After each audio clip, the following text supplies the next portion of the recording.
So, a mysterious discovery was made deep in the Red Sea, the so-called death pools. Woo, that's scary. In 2020, researchers embarked on a dive into the Red Sea. The mission spot was in the Gulf of Aqaba, between Saudi Arabia and Egypt. Near the end of their expedition, as they ventured deeper into the darkening waters, they noticed some strange seaweed floating above the seafloor. They decided to use a remotely operated vehicle and investigate it. Suddenly, they discovered these strange, motionless lakes of water within the sea. These are called brine pools. They're basically pockets of salty water deep on the ocean floor. And when I say salty, I mean it. Sometimes they're up to 8 times saltier than the ocean water itself. Mysteriously, they don't mix well with the surroundings. They formed millions of years ago, sometime during the Miocene epoch, back when weird creatures roamed the earth, like me, and deeply buried mineral deposits dissolved into the water. The largest pool spans about 170,000 square feet. Meanwhile, 3 smaller ones are under 107 square feet each. At first, this discovery didn't seem that scary. But here's why they're so horrifying. Not only are they disgustingly salty, they also lack oxygen. Now hold on a sec, isn't that normal for something that's underwater? Well, it turns out the Earth's waters are full of oxygen, and at least half of this element on our planet comes from the oceans. Just like plants on land, marine plants such as phytoplankton, seaweed, and algae munch on sunlight and produce oxygen through photosynthesis. They release lots of it into the surroundings. Marine life then eats half of it, so only about a quarter of the oxygen that we breathe actually comes from the oceans. Just like us, sea creatures need this element to survive. Without it, they can't breathe and support their metabolism to live. That's why these pools are super dangerous for most of them. It's like a puddle of thick syrup for bugs. When they get in, the poor things immediately suffocate and pass away. Which is why the pools are surrounded by a graveyard of marine animals. But let's see how these things can exist in the first place. Have you ever tried making ice cubes from salty water? Spoiler, it's pretty hard. When you add salt, the water gets harder than usual to freeze, a phenomenon that has a funny name, freezing point depression. Oh, that's because salt interferes with the hydrogen bonds between water molecules. As it finally freezes, stuff like particles, dirt, or dissolved salts get pushed out to the sides. As a result, the salt's kind of squeezed out of the ice crystals and gets trapped near the edges in small bubbles or pockets. Something similar happens in the ocean when seawater starts freezing under super cold polar caps. The salt doesn't freeze with the water. Instead, it gets pushed out, forming a super salty cold liquid, the brine. And then it sinks down to the ocean floor. On a large scale, all this process also helps currents to form. Despite being so dangerous, the pools are still full of microbial life, because microbes couldn't care less, they'll survive anywhere. There are literally thick mats of them in the brines. There are also some salt-loving creatures, like shrimps and eels, hovering around the pool's edges. They're being super creepy, waiting to catch unsuspecting prey that ventures too close to the toxic death pool. Ew. Well, it sounds icky, I know. But this discovery gives us some fascinating insights into how life might have originated on Earth. We already know from the evolution theory that we came from the ocean, but now scientists think that life might have begun in the deep sea in some super dark, oxygen-free places. These brine pools are like time capsules. They're one of the closest things we've found to the early Earth. They can tell us the planet's history of earthquakes, floods, tsunamis, and more. For example, they have some traces of rainfall that happened over 1,000 years ago. And they can also help us search for life on other water-rich planets. For example, Mars most likely used to have huge oceans on it. Now, NASA scientists want to send a special instrument called HABIT for a special red planet mission to study things similar to our brine pools. This will tell us more about how life appears and survives in the universe. There is lots of unexplored fascinating stuff like this in the Red Sea. That's why scientists conducted the so-called Decade Expedition and spent around 5 months exploring the place. This expedition was launched by the National Center for Wildlife. They made so many remarkable discoveries that now we've got 77 new research papers. For example, they found over 10 blue holes, incredible underwater sinkholes that host unique ecosystems. They also learned that dolphins can use those blue holes to protect their young from predators. Scientists also found traces of great white sharks, a creepy community of deep-sea lanternfish living in low oxygen conditions, and even a new coral species. It's the most resilient deep-sea corals that also vibe just fine without oxygen, like microbes we mentioned. Speaking of which, research also showed us some new ancient thermal vents and large blobs of microbial formations near Farasand Island. Now, can you believe that with all that, we only explored 5% of the ocean? It's divided into several layers based on depth. Each layer becomes darker and more isolated from sunlight as we go deeper. The places that no sunlight can reach are terrifying. Now, the fun, cute layer with dolphins and turtles is called the epipelagic or sunlight zone. It's so tiny, but even this layer is about 650 feet deep. Then we have the mesopelagic or twilight zone. It's the layer of mysterious octopus, shark, and other loners, which extend to about 3,000 feet down. And then the horrors begin after this one. We encounter the bathypelagic or midnight zone. It extends to 13,000 feet below the surface, about a half of Everest above you. Here we have the famous poor blobfish, squids, and anglerfish. Below it is the abyssal zone. It extends to about 20,000 feet deep. Since there's not much sunlight or oxygen, as we mentioned, most creatures here are quite small, like tube worms and shrimp. The darkness continues until we arrive at the scariest place of the planet, the place full of trenches formed by tectonic plate movements, the Hadal Zone. It's named after Hades, the deity of the underworld in Greek mythology. Just like Hades' realm is dark, remote, and guarded, the Hadal Zone is the deepest and most depressing part of the ocean. It starts at depths of around 20,000 feet and can go down to 36,000 feet and more. The famous Mariana Trench also belongs to this zone. Only 3 people in history have ever explored these depths in person, making it one of the least explored and most mysterious places on our planet. However, despite crazy high pressure, near freezing temperatures, and complete darkness, there are still things who manage to survive here. Guys like amphipods, which are critters who feed on dead material sinking from above, and the Hadal snailfish, which lives as deep as 27,000 feet. So scientists used to assume that if there's no sunlight, there wouldn't be that much oxygen around. But one day, a research team decided to measure the levels of oxygen in one of those deep zones. Surprisingly, the levels were super high. They checked the equipment thinking that it was malfunctioning, but nope, all the sensors showed the same thing. Turns out the oxygen was somehow generated by rocks. These small potato-sized rocks on the seafloor are called polymetallic nodules. They're rich in metals like copper, nickel, and cobalt, and they're basically like small batteries. When you put a battery in salt water, it can produce bubbles of gas, a process called electrolysis. In the same way, these rocks create tiny electric currents, which are powerful enough to produce the same gases, splitting water molecules into hydrogen and oxygen. It's the first time we saw oxygen being produced by some non-living minerals. This is what scientists now call dark oxygen. It turned out that about half of large marine species, or megafauna, were living just on dark oxygen alone. All these discoveries are reshaping our understanding of where and how life could evolve. It means that we might be able to find life on other planets or satellites with low oxygen conditions, like Enceladus and Europa, the moons of Jupiter and Saturn, and they have large bodies of frozen water on them. Wow! So imagine stumbling upon a creature so huge it could dwarf even the largest known marine animals today. Scientists discovered the fossils of this beast on England's coast and believe it once ruled the waves. The new species was named Ichthyotitan severnensis, but thankfully for me, scientists nicknamed it the Little Stock Monster.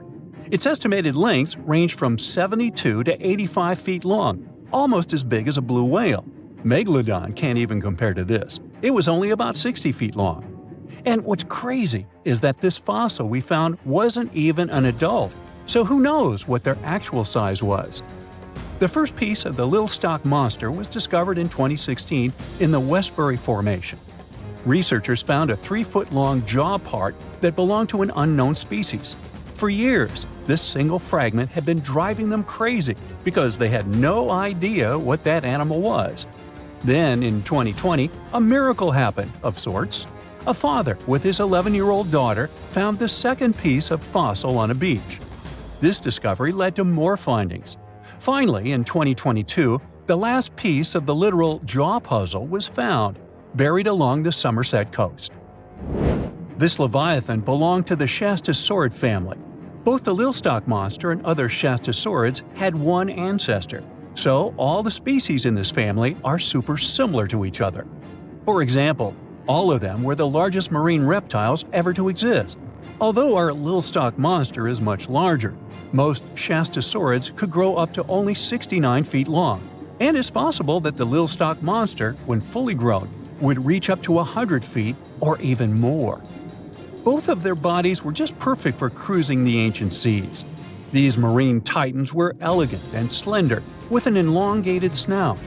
Other marine animals at the time were smaller and looked more like dolphins. Shastasaurids had long paddle-like limbs adapted for efficient swimming. Their skulls show large eye sockets, which means they had excellent vision. If you were in the ocean, no matter what time it was or where you were hiding, they could spot you.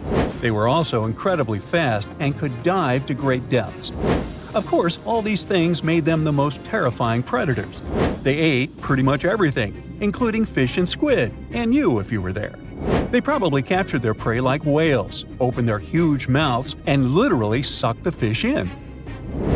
What made the Lilstock monster especially scary is that it wins in the jaw competition. For other Shastasaurids, their jaws were a bit weaker, so they hunted smaller fish, kind of like today's orcas. They required vast amounts of food. This shows us that the Earth's Triassic oceans had rich, productive food webs. But the Lilstock monster has this unique feature. It could open its jaw almost 90 degrees upwards. It also had tons of powerful muscles around. Its jaws were horrifyingly strong. So while others were hunting some squids, the Lilstock monster probably hunted large fish and even other marine reptiles. Fossils of Shastasaurids have been found everywhere in the world, from North America to Asia. This means that these creatures dominated and terrorized the oceans for millions of years, although even they weren't completely safe from scavengers. And that's exactly why we struggle to find these fossils now. Scavengers didn't leave any remnants of them. So, while we have some fossils of this marine family, they mostly remain a mystery for us. They lived in the oceans about 200 million years ago, in the late Triassic period. The Earth looked completely different back then. All continents were united in one Pangaea, a huge landmass. Some parts of this supercontinent were covered with lush conifer forests, while others were dry deserts and open prairies. It was before the famous Jurassic period, but there were already first pterosaurs and amphibians. It seems like those monsters were crazy resilient. The Triassic period was super unstable, but they survived through many changes in the environment. Well, until the last one. The Triassic extinction came out of nowhere. It was one of the Earth's big 5 extinction events. It wiped out almost all species on the planet, including these leviathans. It's still not clear what happened exactly, but it looks like there was a huge tectonic activity. Volcanoes in the oceans were going crazy back then. These massive volcanic eruptions have probably altered the climate and ocean chemistry, leading to the extinction of many species. Scientists have a theory that it might have happened because there was a rain of comets flying to our planet from the Oort cloud. This likely happens about every 200 million years or so. I wasn't around then, so I'm just guessing here. In any case, after the extinction, the Earth took some time to recover. Then it entered the famous Jurassic period. More terrifying sea monsters were on the way. One of them left us a colossal skull. This fossil is 150 million years old, and it also belonged to a sea beast from Jurassic times. They called it the Sea Rex. The name is very fitting. This monster could have broken a car in half with one bite. It was also discovered accidentally. A fossil enthusiast was walking along the Jurassic coast. This place is famous for having tons of ancient fossils, all because of the erosion and stormy weather. Typically, people find small spiral fossils here. However, this time, he discovered a giant sea monster fossil. Excited, he contacted scientists. They arrived at the spot right away and then had to carefully climb down a cliff to search for the rest of the skull. This fragment alone is 6.5 feet long. Turns out it's a newly discovered species of pliosaurs, giant predators of the ancient seas. Pliosaurs were among the largest marine predators ever. Some of them grew up to 40 feet long. They used their huge teeth to snatch and devour prey, including other reptiles. Well, at least those creatures are far gone. But what about the horrors that still live in our oceans? Recently, biologists discovered the world's longest animal, the one that's still alive to this day. They found it off Australia's coast, on the Gascoyne coast, a very mysterious and unexplored place. There, underwater vehicles stumbled upon a frightening 150-foot-long siphonophore. That's twice as long as many blue whales and 3 times as long as a humpback whale. Doesn't it kind of look like one of those toy string worms? But this creature isn't friendly at all. It's a string-like deep-sea predator. What's even more scary is that this isn't actually one creature. It's a colony of small clones working together as one. Basically, collective consciousness. Ooh, Borg. Together, they stretch out like a single long string in the water. This creature might be the longest siphonophore ever found, and it was discovered at a depth of around 2,000 feet. Siphonophores, similar to jellyfish, capture their prey by dangling stinging tentacles in the water. When their tentacles touch small crustaceans and fish, they get paralyzed, and then they're reeled up to the colony's body. Expeditions to Western Australia's underwater canyons were definitely worth it. Together with that siphonophore, scientists have discovered up to 30 potential new marine species. Among them were a new octopus or squid, a long-tailed sea cucumber, glass sponges, and giant hyroids, colonies of animals resembling upside-down jellyfish. None of them have been seen before in Australia. But most of them weren't as scary as the one that was recently discovered in the Gulf of Mexico. This creature is straight out of a sci-fi thriller, a 26-foot-long mangapinna squid or bigfin squid. It was discovered near an offshore oil rig at a depth of more than 7,800 feet.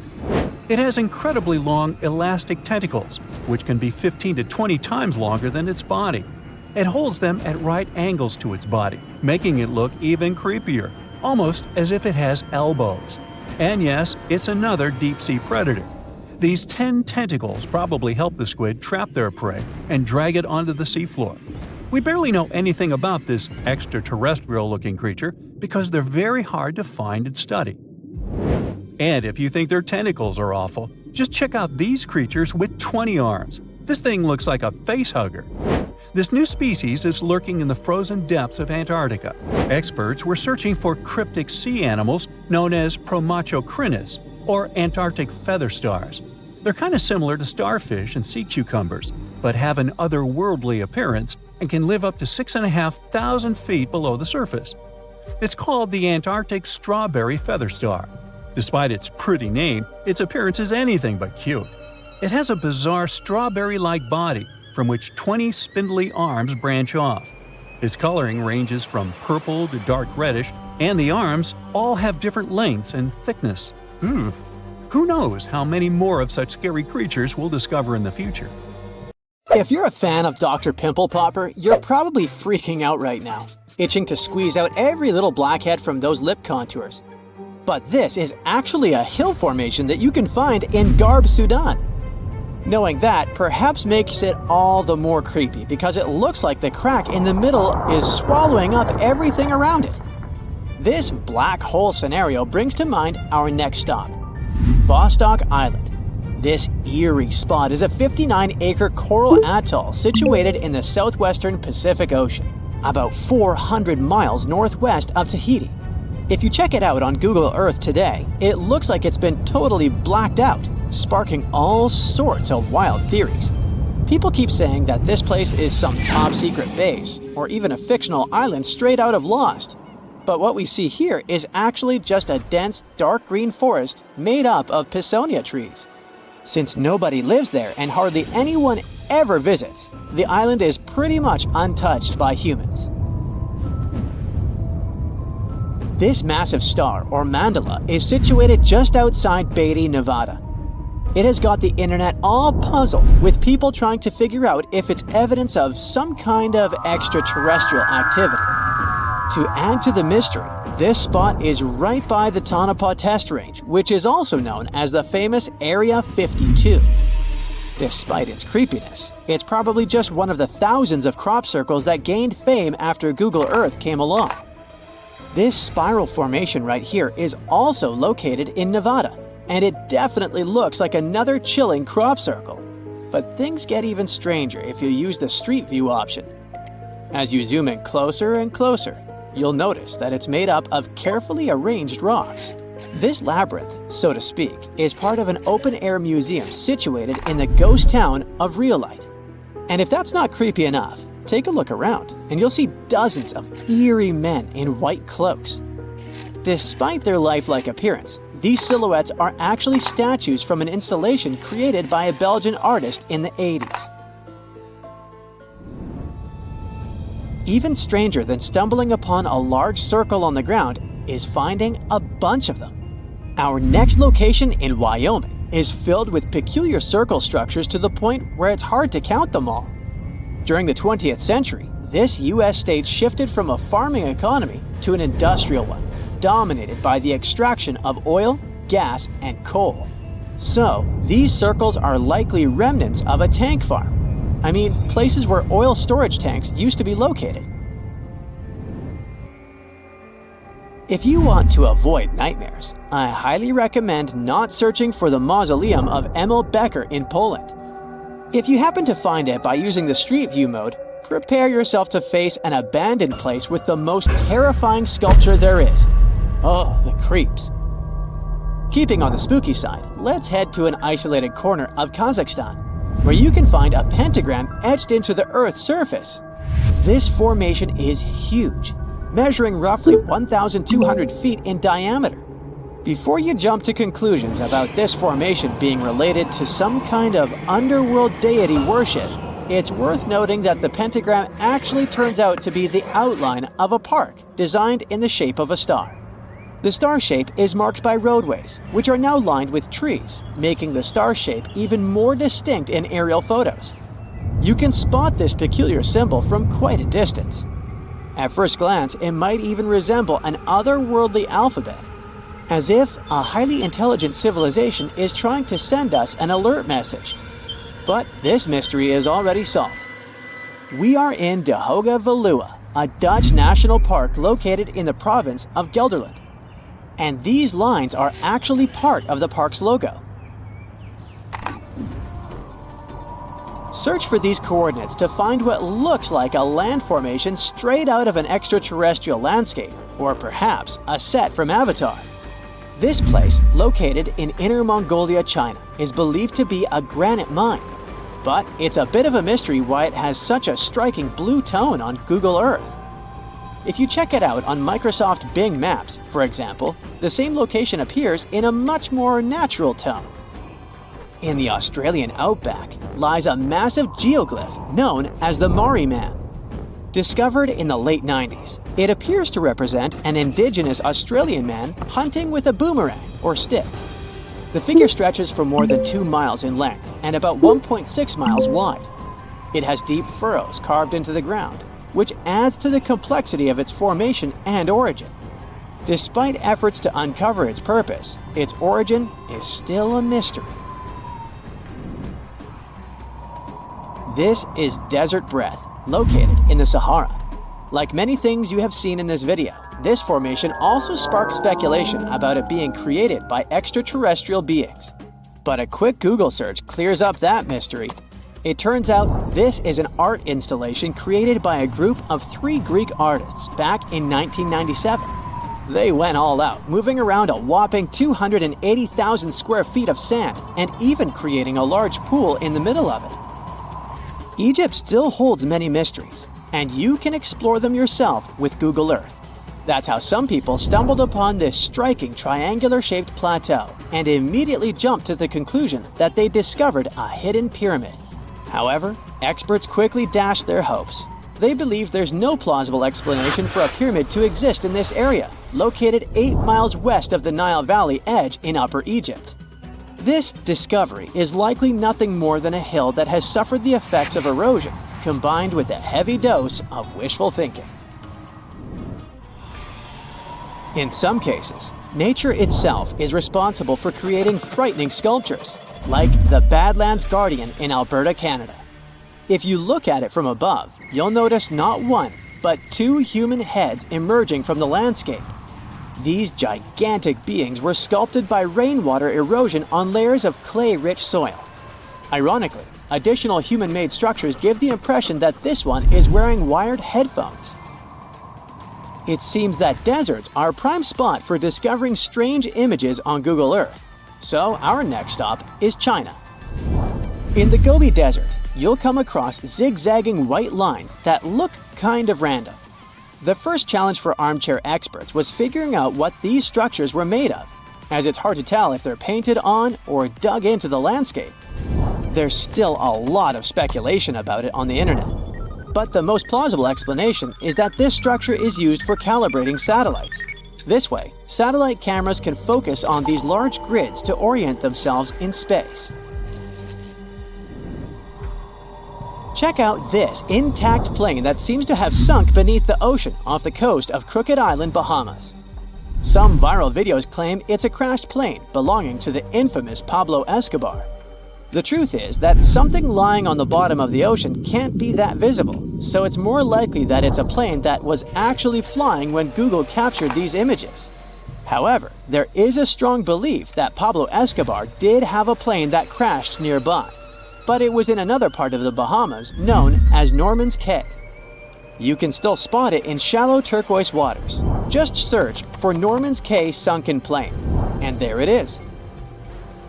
If you're convinced that extraterrestrials are already among us, then go ahead and type in these coordinates on Google Earth.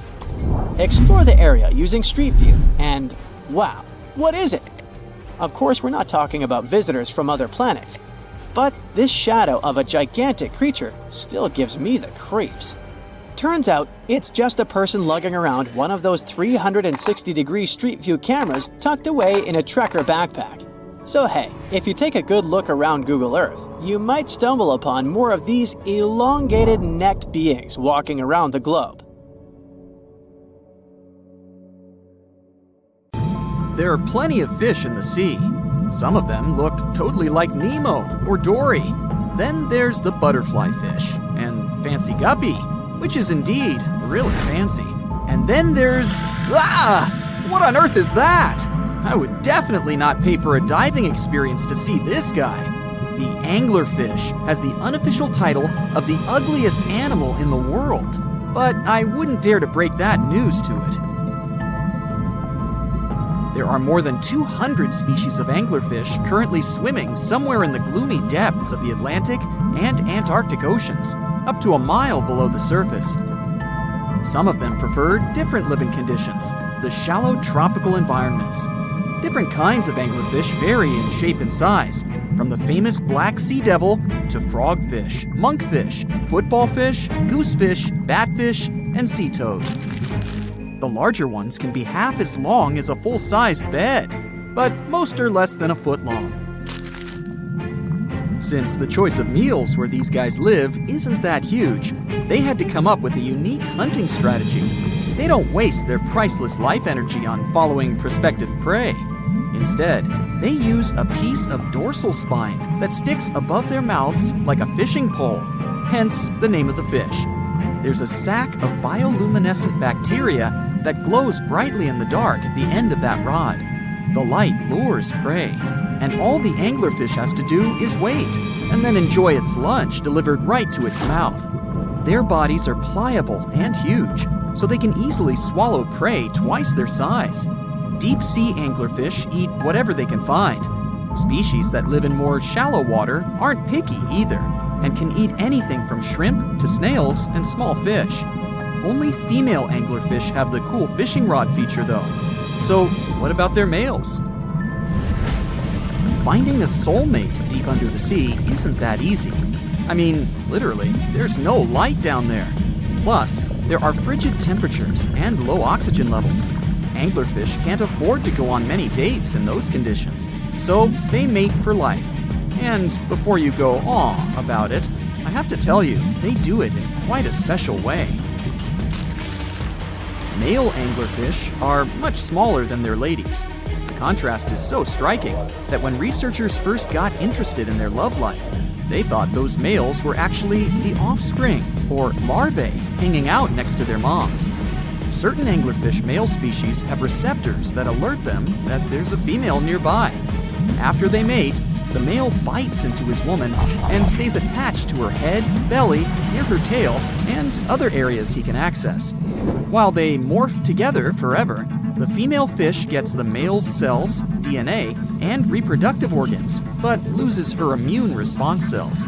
The male gets free permanent housing and nutrition. Given the current real estate prices, it sounds like a dream. But that accommodation is shared by up to 8 males, and they can't move out if they ever feel like it. You're unlikely to meet this deep-sea fish in real life, but if you meet an anglerfish in your favorite video game, remember that you can easily outswim it and make it kinder to you with tranquilizing arrows. Once you befriend it, the anglerfish can be your scout and help you discover new areas with its bioluminescent pods. Back in the real world, down in the twilight zone of the ocean, about 650 to 3,300 feet down, the anglerfish isn't the only creature you're lucky you'll probably never meet. Many of the locals look like they come straight out of science fiction or horror movies, but that's because they had to adapt to this dark, deep world. I did my best to get you prepared for the creatures you're going to meet, starting with the common fangtooth. They spend most of their lives deep down, but at night, they move toward the surface to snack. These guys are more active than most other deep-sea dwellers. They don't wait for food to come their way, but actually follow it, and then get it with their long, hungry teeth. They don't have a built-in light bulb like the anglerfish, so they've developed a great sense of smell and use as much sunlight as they can get there in the depth to get around. Sometimes, even the shadow of a passing by prospective prey is enough for them to switch to action mode. And though they don't look too charming, they're completely harmless to humans if you ever run into one of these guys. Stoplight Loosejaw sounds like a great name for an alternative band, but it's actually another deep-sea resident with sneaky hunting habits. It has special light-producing photophores under each eye. They emit green and red light like a stoplight, hence the name of the fish. Unlike other fish, these guys hardly ever leave the twilight and midnight zones. Their lower jaw is a quarter of the total body length, and the stoplight keeps it open all the time, hoping to get some lunch. It looks like a ferocious predator, but mostly prefers zooplankton, with an occasional dessert of shrimp, krill, and fish. I'm sure you didn't expect to meet a hybrid of an eel and a bird, but here it is! The slender snipe eel has a beak, much like that of a bird, with curving tips. The beak is equipped with tiny hooked teeth that the eels use to catch the antennae of delicious shrimp. And it sure is slender, stretching up to 5 feet and weighing only a few ounces. Scientists don't know all of this guy's secrets, since it's pretty tricky to study in their natural habitat. But it looks like they only produce offspring once in a lifetime, and then pass away. Glass squids like to take it easy in life and literally go with the flow. They're filled with a solution which is lighter than water, so they don't have to make any effort to move around the deep sea looking for food and partners. These creatures are transparent, so they blend into any landscape and don't even cast a shadow while moving. Talk about a great survival tactic. If danger finds it anyway, it can transform into a lumpy ball, pushing its head and tentacles into its mantle cavity. It can also release ink into the mantle and go from transparent to black. The same ink can protect it against hungry whales and seabirds. Another tactic they use to scare off predators is to activate their light-emitting organs around their eyes. I'm getting hungry. Maybe I can snack on this sea cucumber. Ouch, it's moving! so I guess it doesn't belong in a salad after all. These soft-bodied fellows live in all parts of the ocean, from shallow waters to the deep underwater world. Most of them slowly move around with their tiny feet, but some crawl around by flexing their bodies. Sea cucumbers can shed their internal organs when there's a predator approaching. Those sticky organs distract the intruder, and the happy cucumber moves on and just grows the organs back. What's that glistening in the distance? Looks like someone dropped gems in the water. That's a sea sapphire, also known as the most beautiful animal you've never seen. Some males of this type of copepod can change color from deep blue to purple, red, or gold. 1 second later, it's gone. And it's back, shimmering bright. The secret to this magic is that their bodies are transparent and reflect light differently at certain angles. It looks like it's their way of communicating between each other and attracting mates. Female sea sapphires don't have the same superpower, but their eyes are bigger compared to males, probably to spot them from a distance. Males roam wild and free, and their ladies stay in the crystal palaces of strange barrel-shaped jellies called salps. Most of the ocean is still shrouded in mystery, whether we're talking about dark corners or creatures that are hiding in the depths. But sometimes it gives us a peek into scary things it hides in its cold, dark depths. Like when you hear on the news that there are some deep-sea creatures washed ashore after a powerful storm once again. Some just look weird, while others are real monsters that live at depths of more than 3,300 feet. The coldest and deepest parts of the ocean have created one specific phenomenon called gigantism. So, sea spiders, squids, worms, and many other animals, mostly invertebrates, or creatures without backbones, they're all way bigger and scarier than the versions we see in the more shallow areas. In the Pacific depths, you can see a sea sponge as large as a minivan. Or what about the colossal squid that lives in subantarctic waters and is nearly 14 times longer than the arrow squid, a type that mostly lives in New Zealand? Researchers found many of these underwater monsters in the abyssal zone of the ocean. Back in 2021, the researchers showed images of the giant phantom jelly. It was at a depth of 3,200 feet. Its tentacles were 33 feet long. Wow, I wouldn't like to face that one on the beach. It probably eats only small fish and plankton, but it can swim to depths of more than 21,900 feet. And down there, this giant jelly doesn't have enough food. How does it survive then? Scientists haven't figured it out yet. And there are even more questions related to the giant squid, the biggest one ever found. This monster is 43 feet long, with a weight of nearly a ton.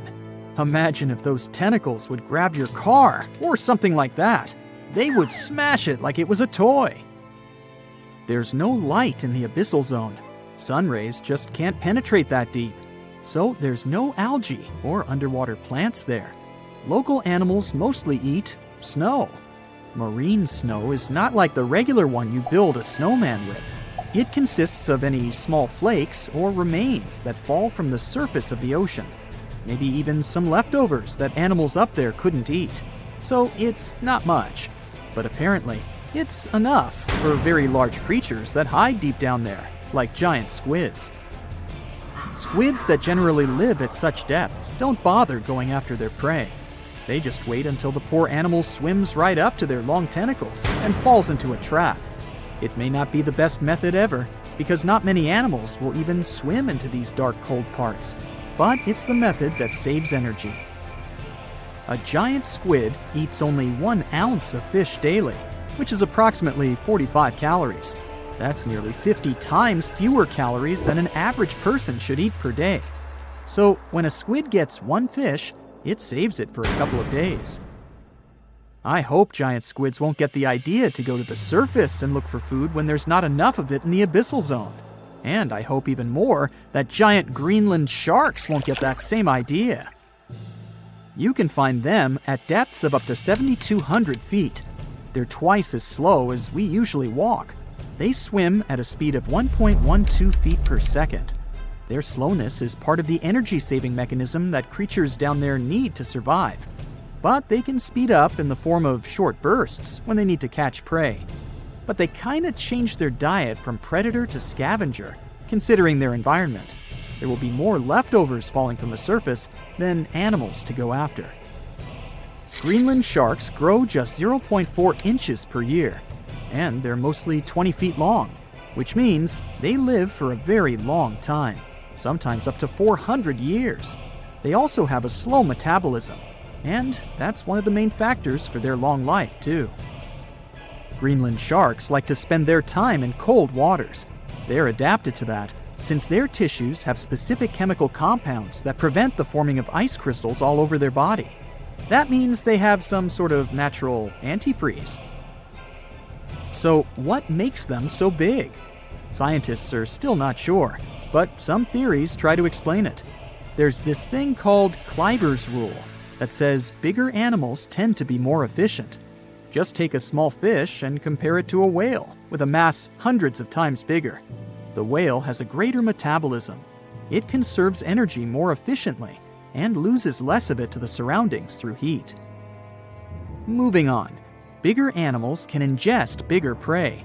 They're more likely to go through tough issues in their environment or defend themselves from predators going after them. Also, the body gets bigger when temperatures are lower. The Greenland shark is a perfect example. So are giant sea spiders. Sea spiders are generally common, and you find some very small ones at 0.04 inches. But in deeper parts of the Antarctic, they become 3-foot-long giants. They grow so big because the cold water has more oxygen. That way, more of it diffuses into the animal's body, and that allows it to grow bigger. Yeah, both as a creature and a nightmare. And how about this giant tube worm? Researchers found it accidentally while they were exploring the mysteries of the Pacific Ocean floor. They stumbled upon unusual hydrothermal vents. Volcanic heat is a thing that gets them going. As water seeps down through faults or cracks in the rock, these vents change their direction. When the water gets out of the vent, it's rich in different minerals and chemicals. Most animals wouldn't survive being around this toxic soup of chemicals, but not these tube worms. They came as a true surprise, because not only are they not bothered by these toxic vents and the almost boiling temperature of the water, but they developed entire ecosystems there. They're unique because they don't need sunlight to survive. Instead, small bacteria are their main source of energy. That bacteria gets their energy directly from these toxic chemicals. So it's not photosynthesis, but a process called chemosynthesis. And these tube worms don't have mouths. These bacteria live inside them. Strange story, huh? Plus, these scary worms reach up to 8 feet. Giant isopods are no better either. They lurk at the depths of the ocean of 1,640 feet or more below, far away from the sunlight, looking like some monstrous wood lice. They spend most of their time on the seabed, hoping to find some food falling from higher levels of the ocean. Check out their small hooked claws at the ends of their legs. Isopods use them to remain more stable while moving around the ocean floor. Since there's no light, they have long antennae that help them feel their way around. These sensory antennas are about half the length of their body. Giant isopods have pretty big eyes compared to their body size, too. They can grow over 12 inches from head to tail. And these fellas are really patient. Remember how we said animals down there rarely get food? Sometimes they need to wait for years to get a proper meal. That's why their metabolism is amazingly slow. 5 years later. They can go for 5 years without eating anything. Imagine that. I get hungry just talking about this. In 2006, a biologist did research to compare the differences between the shallows and the deep sea regions. He realized the deep sea mirrors the island rule. First, isolated parts of land develop biodiversity you won't find anywhere else. Second, small-bodied life there grows much bigger when it's isolated, compared to life on large land masses. Resources are limited, but also competition and predators. And we don't know much about these deep-sea creatures. It's too expensive and too complicated to carry out such research. So we'll just wait for more raging storms to show us at least part of the monstrous world cold ocean depths hide. Do you know how harsh the water around undersea volcanoes is? It is so acidic that some samples even showed it to be at a level between stomach acid and battery acid. This water also contains so many chemicals that are toxic to normal marine creatures and plants. And yet, some species have found a way to live near or inside hydrothermal vents, like this special type of shrimp. This mysterious creature from the dark depths of the ocean has adapted to grazing bacterial filaments using its small claws, which are similar to garden shears. Hydrothermal vents stemming from the volcano coat the rocky surface, which means that all those creatures living down there get something to eat. In fact, undersea volcanoes provide 3 very important life-sustaining elements in those areas: minerals, hot water, and bacteria. Whenever there's an open fissure in the ocean floor, water seeps into it. Bacteria living in the crust of our planet then move in and remain in the hot water. The temperature of the water there can go up to 750 degrees. When the fissure erupts and expels the heated water, these bacteria get expelled along with it. There's something else that comes along for the ride: many nutritious minerals that resided in the rock that has been dissolved by the superhot water. The warmth coming from the vent and the minerals sustain the bacteria and give them the perfect chance to multiply. In many cases, the first sign of life around an underwater volcano is a thick coating of bacteria. The bacteria develop stable colonies, which is why other deep-sea creatures that inhabit these dark areas use them as food, like these shrimp. They're trying to eat that fast-growing bacteria and at the same time do their best to avoid the hazards of all the volcanic eruptions. The waters surrounding undersea volcanoes are usually too acidic and hot for humans to dive to, even when there is no lava, ash, or steam spewing from the craters. But when a group of researchers took adequate equipment and finally managed to leave their camera in the hot acidic waters for an hour, they had no idea that they were going to find... Are those sharks? They were hiding in the deep, orange, murky waters around the Solomon Islands submerged Kavachi. Different shark species, including hammerheads, scalloped hammerheads, and reef sharks. The story gets even better when you realize Kavachi is an active volcano with pretty common eruptions. Apparently, submarine boiling lava and underwater explosions don't scare those sharks at all.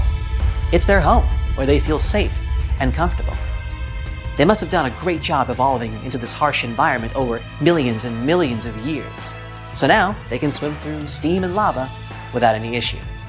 One of the reasons could be the special pores that they have near their snouts. One of these theories even says if these pores allow sharks to sense changes in the magnetic field of our planet. And sharks need that information for homing and migration, but that also means that they can detect cyclones and hurricanes, thus able to skillfully avoid them and similar dangerous situations in time. Back then, scientists also discovered a sleeper shark about 12 miles from the volcano.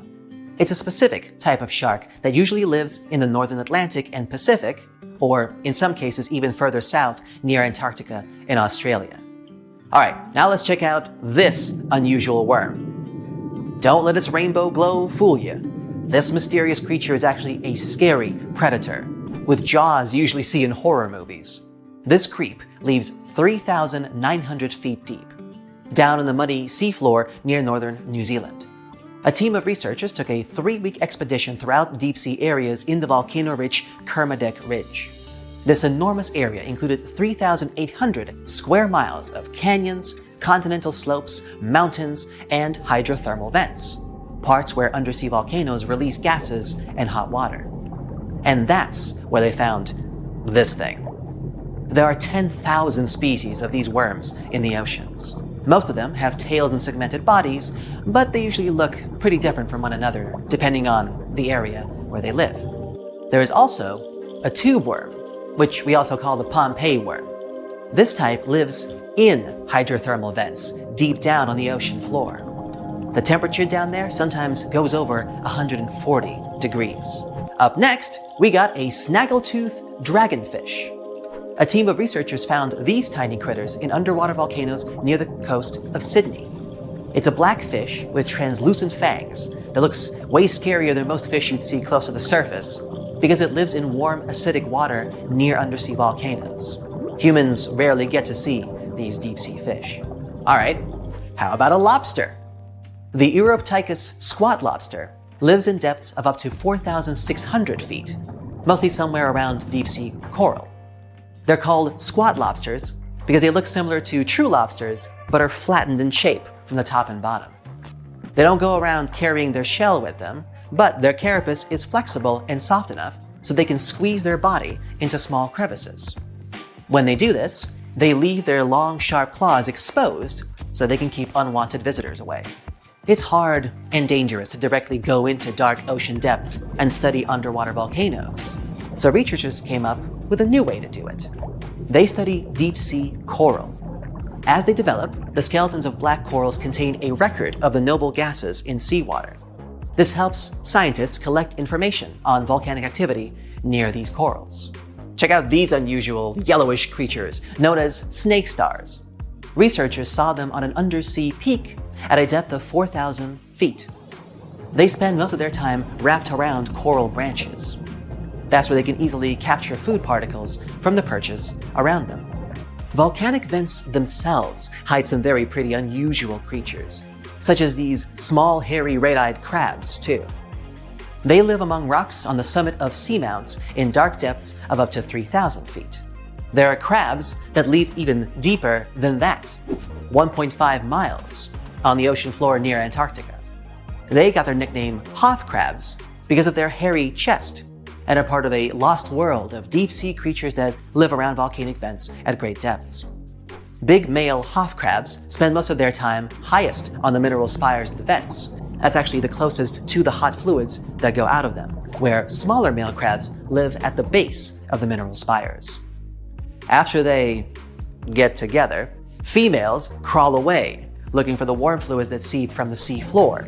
They are rich in minerals, but they can be toxic to their young, so they need to get far away. This way, female crabs move to a safe place and hide from the potential predators, like seven-armed sea stars and big sea anemones. Wow, the cavalcade just never ends, huh?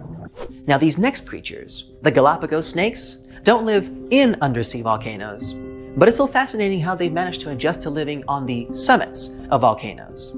The Galapagos Islands have 21 volcanoes, and 13 of them are active. It's a unique area with many animal species that you won't find anywhere else on the planet.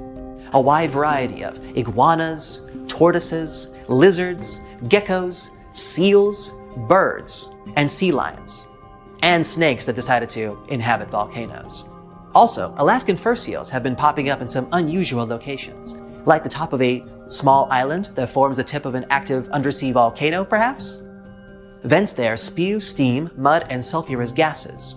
Their surface is covered with huge rocks that exploded out of the vent a couple years ago. This place doesn't look that hospitable, but northern fur seals obviously wouldn't agree. Maybe because there's so much food around this island, like squid and northern smooth tongue, a deep water fish. Because of the ease with which they can gather food, it's much easier for them to take care of their young. And check out this giant woolly rat. It lives in the rainforest that surround the extinct volcano called Mount Basavi. Its crater is 2.5 miles wide. There are high walls around the volcano, and at first glance it seems like nothing interesting has been going on here, except for some unusual creatures, like this large fluffy animal that kind of looks more like a beaver than a regular rat. It's 32 inches long from nose to tail and weighs 3.5 pounds, and is one of the largest rats in the world. They have a silver-gray coat, and researchers think that they build their nests underground. These rats eat roots and leaves. This extinct volcano is in New Guinea, which is known for its over 70 species of mice and rats. So these woolly rats have obviously adjusted through generations and evolved to live in these unpleasant conditions. Think you know what lurks in the depths of the ocean? While nearly 95% of our oceans haven't been explored yet, it's hard not to let your imagination run wild. But thanks to brave explorers, deep-sea cameras, and awesome archaeologists, We do know about some pretty incredible sea creatures living in our waters today, and millions of years ago. From the 9-foot spider crab to the 60-foot prehistoric megalodon, these sea dwellers come in all shapes and sizes. But let's focus on sea creatures famous for their huge size. Can you guess which living species of whale is the largest? Well, it's not the orca, but that's a good guess. The orca is a toothed whale that can grow to anywhere from 23 feet to 32 feet, which is slightly smaller than a school bus. How about the narwhal? Nope, they're not the biggest either. These unicorns of the sea live mainly in Arctic waters and only grow 13 feet to 20 feet in length, and that's including their 9-foot tusk. Tired of guessing? Okay, I give in. The largest whale that still exists today is the blue whale. At a jaw-dropping 82 feet to 105 feet, the blue whale is not only the biggest whale we know of, but is currently the largest animal to have ever lived on Earth. Seriously. These animals are bigger than a T-Rex, and even the prehistoric megalodon. If you were to put a blue whale next to a school bus, it would look like it could swallow it. Think about that. According to National Geographic, a blue whale's tongue can weigh the same as an elephant. And their hearts can weigh as much as a car. That doesn't even sound possible. It's no wonder these giants need to eat about 4 tons of krill every day. While there aren't too many animals living today that can compete with the blue whale's epic proportions, there is an entirely different species that is a good contender, and it's not quite what you would expect. It's a jellyfish. No, I'm not talking about the little jellyfish that wash up on the shore and ruin a perfectly good day at the beach. I'm referring to the lion's mane jellyfish, the biggest jellyfish around. This invertebrate can grow up to 120 feet long. They also come in different gorgeous colors like red, purple, or even shades of orange. As if their length wasn't impressive, the lion's mane jellyfish boast a whopping 8 sets of 70 to 150 tentacles. That means they can have up to 1,200 in total. And here's the giant oceanic manta ray, the largest type of ray in the world. Their wingspan can be longer than a bus. These guys can reach 30 feet in length. They also have the biggest brain compared to body size among all fish. Unlike their stingray cousins, mantas don't have venomous tails. And while the lion's mane jellyfish and the blue whale are yet to be beaten for the longest sea creature, there is one marine creature that can grow even larger in length. The Portuguese Physalia physalis, tentacles and all, can reach a length of 165 feet long, and that's according to mentalfloss.com. While this thing may look a lot like a jellyfish, it's actually known as a siphonophore, and there are hundreds and sometimes thousands of them that are genetically identical. Their long tentacles help the organism catch prey, and its sting is fatal to most animals, even humans in some cases. What's even creepier is that if one of the tentacles comes off the organism for whatever reason, it can float around the water for days before decomposing. Even if it's detached, this tentacle can still sting you. But don't go running out of the ocean just yet. Your chances of being hurt by a Portuguese Physalia physalis sting are pretty slim. However, if you do get stung, the side effects aren't pretty, with welts, stomach cramps, an elevated heart rate, and an upset stomach. While you don't want to go anywhere near these long creatures, they sure are pretty to look at. Check out all those colors. The Shastasaurus is the biggest marine reptile that has ever existed. These predators lived during the late Triassic period, about 210 million years ago. These amazing giants could reach lengths of up to 69 feet and weighed more than 75 tons. This made the Shastasaurus as heavy as a blue whale. And if you could stand this creature up vertically, it'd be as tall as a 7-story building. Despite appearances, the Shastasaurus was actually pretty slim for its size. Its ribcage was only 6 feet across. You'd think that this big guy was chowing down on other dinosaurs, but that's not the case at all. This reptile survived on a diet that consisted of small fish and cephalopods, like octopuses and squids. The Albertonectes is a bright representative of the plesiosaur family, meaning that this marine reptile had a small head on an incredibly long neck and large flipper-like limbs that helped it move through the water. These creatures occupied the seas around North America 76 to 70 million years ago. The length of this sea monster could reach 38 feet, with its neck taking up 23 feet of that length. Its neck was a true record breaker. It had a whopping 76 bones in it. No other animal known to humankind has had so many vertebrae in its neck. Scientists aren't sure why they needed such a lengthy neck. They might have used it to collect shellfish off the seabed, or perhaps it helped them capture their main prey, fish and squids. This aquatic reptile also had gastroliths in its stomachs. Some of them were as big as 5.5 inches in diameter. The Tylosaurus belonged to the mosasaur family. It dominated the shallow seas of North America about 85 to 80 million years ago. This was an enormous predator, with the biggest representatives reaching 45 feet in length. It had a narrow hydrodynamic body with a blunt, powerful head that the animal used to ram and stun its prey. Its body was equipped with agile flippers and a long tail decorated with a maneuverable fin. The Tylosaurus was a carnivore, and its diet included not only fish, turtles, and small sharks, but also other mosasaurs, plesiosaurs, and flightless birds. Meet Ophthalmosaurus. This prehistoric reptile thrived during the late Jurassic period and lived in oceans all over the world.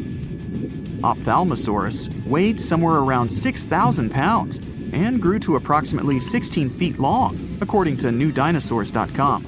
That's about the same length as the beluga whale that exists today. It's too bad these guys went extinct before we had a chance to see them ourselves, as their cartoonish wide eyes and dolphin-like features are pretty darn cute. Of course, the Ophthalmosaurus evolved over time to become ophthalmologists, or eye doctors that we know today. No, that's just a lie. Just testing you. The Mosasaurus is a truly gigantic predator that dominated the seas all over the world about 66 million years ago. According to fossil evidence, some specimens could be more than 50 feet in length. This fact makes the Mosasaurus the biggest marine carnivore of its time. One of the most terrifying things about this creature was its crocodile-like head, decorated with literally hundreds of razor-sharp teeth, neatly organized in 2 rows on both jaws. The thing is that it was pretty challenging for the Mosasaurus to grab its prey in the water.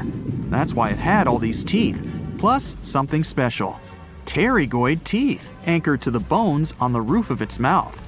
This made hunting and holding onto its prey much easier. The Styxosaurus belonged to the plesiosaur family and lived during the late Cretaceous period, around 85 to 70 million years ago.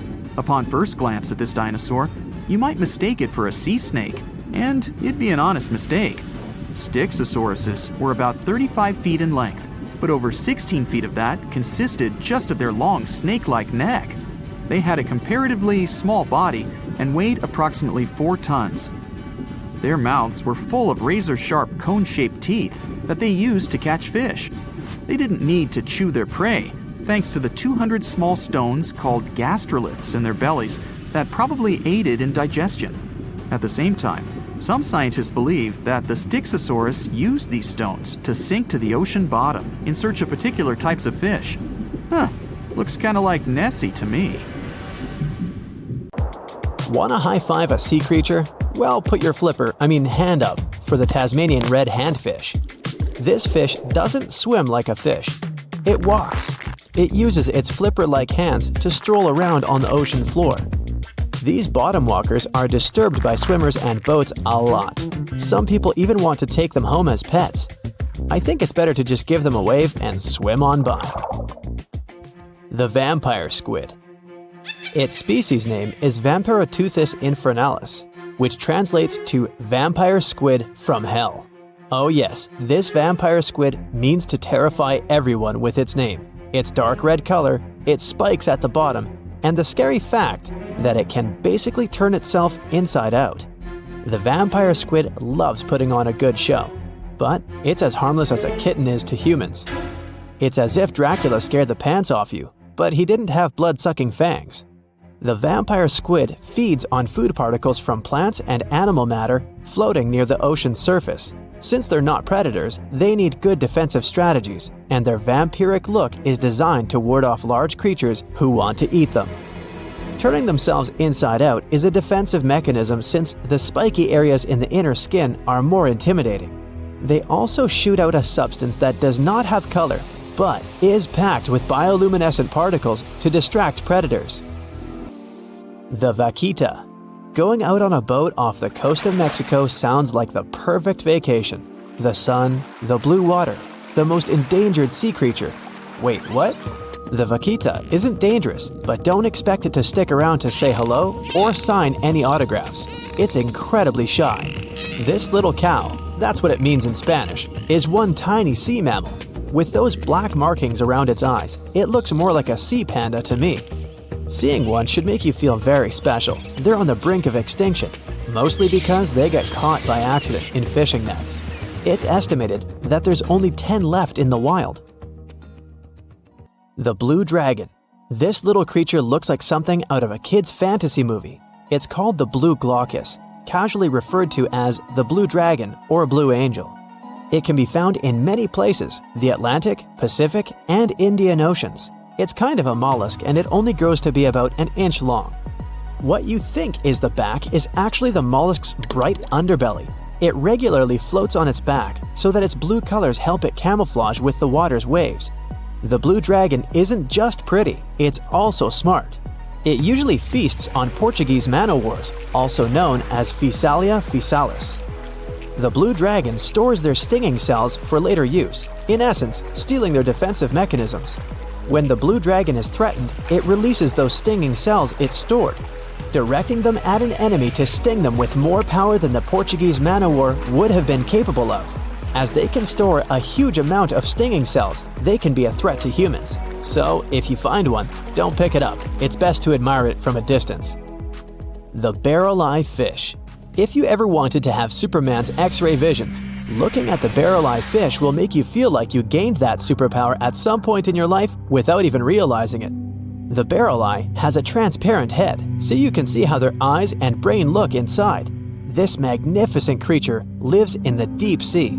This is the lowest level of the ocean, where strange creatures roam in near-freezing temperatures and constant darkness. They're exposed to water's pressure that's almost 1,000 times that of the surface. If the idea of the deep sea sends a shiver down your spine, stay tuned to learn about another of its creatures later on. The barrel-eye fish can be found in the Atlantic, Pacific, and Indian Oceans. You might be wondering, why oh why would a fish have a see-through head? And that would be a fair question. Since the species was discovered in 1939, it was believed that the fish's eyes were set to see straight ahead and couldn't move. So it was assumed that they had tunnel vision. Scientists Bruce Robinson and Kim Reisenbichler from the Monterey Bay Aquarium Research Institute recently discovered that the fish can move its eyes vertically to see through the top of its translucent head, thus noticing if there are predators or prey nearby. The transparent head also allows more light to enter so they can detect prey better. It's believed that the barrel-eye fish eats jellyfish and small fish species. If you dive in the ocean at night, you might be lucky enough to see how orange ball corallomorph blooms in the dark. But make sure to be quick because as soon as you turn on your flashlight to take a good look, it will retract its tubes back into itself. The megalodon. The whale shark isn't the biggest shark known to humans. If the entire shark species were a kingdom, the prehistoric megalodon would be the ruler of the sea. Megalodon roamed the ocean a long time ago. About 15.9 to 2.6 million years back between the early Miocene and late Pliocene eras. While they've long been extinct, people are still amazed to learn about these gigantic sea beasts. Megalodon could reach anywhere between 45 feet to 60 feet in length with jaws more than 6 feet wide. A fossil of a tooth that once belonged to a megalodon measured at 7 inches. Needless to say, I'm pretty stoked that these guys have long been extinct. But there's still some adventurers out there hoping to meet this monster one day. The Dumbo octopus. This adorable creature, or creepy creature, or however you want to see it, is officially called Grimpotieuthis. More casually, it's referred to as the Dumbo octopus, named after the Disney character. Though Dumbo, the elephant, not the octopus, was teased for his big ears, it's highly unlikely that this adorable octopus gets teased by its water neighbors. They are the deepest living octopuses, living in the deep sea, and you know how scary that place is. They're only about 8 inches tall and spend their days hovering just above the seafloor, eating snails, worms, and other food they find in the current or near ocean vents. There are nearly 17 species of Dumbo octopus, and they all have differences in height, color, and body parts. If you can't get enough strange animals, you'll be glad to learn that the deep sea has barely been explored by humans. So keep an eye out. There are bound to be more fascinating animals discovered in the deep in the future. The sea angel. These creatures might look and sound pretty cute, but their diet is far from sunshine and lollipops. Their favorite food are sea butterflies. They lay mucus traps for them and wait in ambush. The squat anemone shrimp. This shrimp is tiny, only 0.5 inches. It's also known as a dancer shrimp because of its peculiar behavior. When agitated, it raises its bottom above its head and does a little dance. Divers also say it readily jumps on their hands and cleans them. The coconut crab. This guy may look pretty creepy, especially when the sun goes down. Mature coconut crabs are around 3 feet in length. Their preferred foods are coconuts, but they can also hunt down lizards and even large birds. The slender snipe eel. Slender snipe eel is a slim and long creature that's still a mystery for marine scientists. It's 4 feet long and it has at least 750 bones in its spine, which is much more than any other animal in the world. The sea pen. Sea pen is 7 feet long and it has a lot of varieties, but most of them look indeed like a pen or a quill. The similarity is even more striking when the animal has a water-filled bulb that anchors it to the floor. The Persian carpet flatworm. This creature looks indeed like a carpet, despite being very small by comparison. It's only 4 inches long, able to become both male and female. It doesn't really mate with other flatworms. Rather, it fights them for the right to bear posterity. The flamingo-tongued sea snails. Tourists love these extraordinary snails for their pretty colors, thinking it's a shell, but in fact, the shell is quite dull and hidden underneath colorful soft tissues. They eat softer, toxic parts of corals and store their toxins to protect themselves.